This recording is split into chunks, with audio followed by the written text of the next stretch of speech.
This review was the product of a poll I did on Twitter a couple of months ago, where I asked my followers which non-Transformers thing I should review next.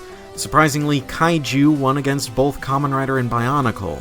I'm still kind of dumbfounded. Anyway, the crowd wants me to review a Kaiju, so here I am reviewing a Kaiju. Welcome to Kit Reviews. My name is Kit, and today we'll be taking a look at the NECA 12-inch legendary Godzilla. This figure was released in 2014 and represents Godzilla's titular appearance in the 2014 film Godzilla. The thundering gorilla whale defender of humanity leaps off the screen and onto my turntable with this amazingly accurate sculpt. I might get a ton of shit for saying this, especially as I'm not a huge kaiju fan anyway, but Legendary's Godzilla design is my favorite visual interpretation of the character. Say what you will about the charm of the physical suits, I dabble in tokusatsu after all, but I love this undeniably reptilian monster.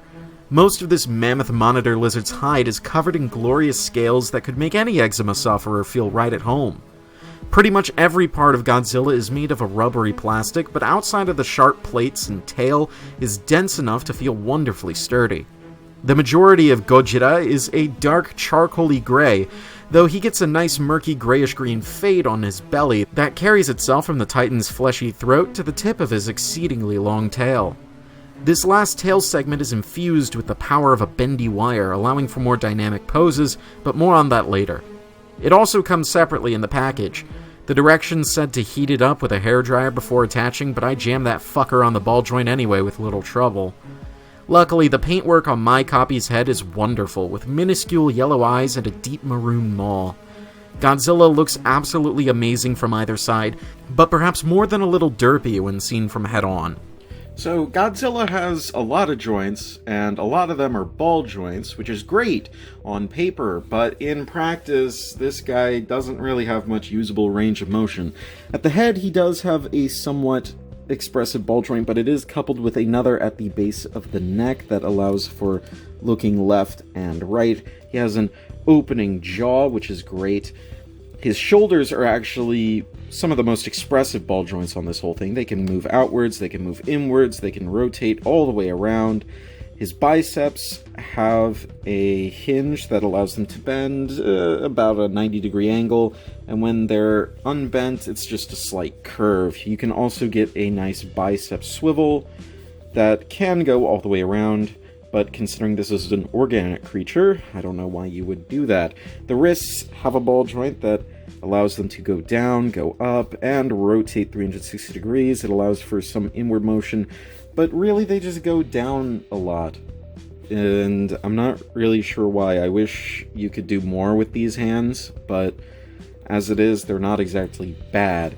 There's another ball joint at the waist that usually goes for a swivel, though there is a slight wobble to it. It's just that there's a lot of overlap on these parts that don't really allow for much movement, and it's really a shame, but you can get some nice twist to the Godzilla, and that's pretty cool. The hips are technically on a ball joint, but they don't really go in or out on my copy. They just move forward and backwards, and this does not look right, so I don't really use the hip joint because it just doesn't look that good. The knees bend slightly, and this is honestly like the most natural he looks when his knees are bent and he's kind of squatting on his tail like that. But you can extend his legs and make him stand a little more straightly. His ankles have another ball joint that allows for a lot of rotation and a good ankle pivot inward. Actually, it's not that good. It does go outwards a lot more for some reason. I don't know why. Maybe they were swapped. Finally, the tail. You got a ball joint at the base that allows for a nice swivel, another ball joint here, another ball joint here, and one last ball joint here that allows for some more side-to-side movement instead of rotational, though it does do that.